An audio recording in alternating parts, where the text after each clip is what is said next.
सुशील कुमारजी Deglurkar sir, मी आल्यानंतर बघितलं sir, म्हणजे इतका छान एरिया आपण डेव्हलप केलेला आहे.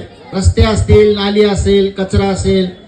त्यानंतर डॉक्टर बाबासाहेब आंबेडकरांचा इतका देखणा पुतळा आपल्या देगलूर शहरामध्ये जर कोणी उभा केला असेल तर ते सुशील कुमारजी देगलूरकर साहेबांनी केला. आणि काय असतं माहितीये का, बाबासाहेबांनी आपल्या सगळ्यांना सांगितलं की शिका, संघटित व्हा आणि संघर्ष करा.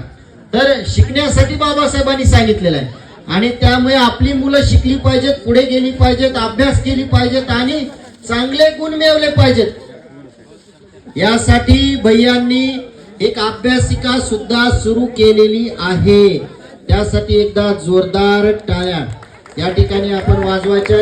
आणि आपल्या सगळ्यांना माहित आहे बौद्ध जी काय आपली स्मशानभूमी होती त्या स्मशानभूमीचं आतापर्यंत काम झालेलं नव्हतं. महाराष्ट्रातलं सगळ्यात चांगली स्मशानभूमी जर कोण निर्माण केली असेल तर ती सुशीलजी देगलूरकर यांनी केलेली आहे.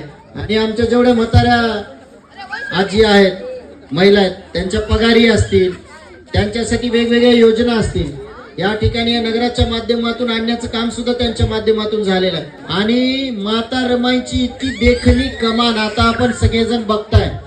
ही जी कमान आहे, ही कमान सुद्धा जर कोण निर्माण केली असेल तर ती सुशील भैयांनी केलेली आहे.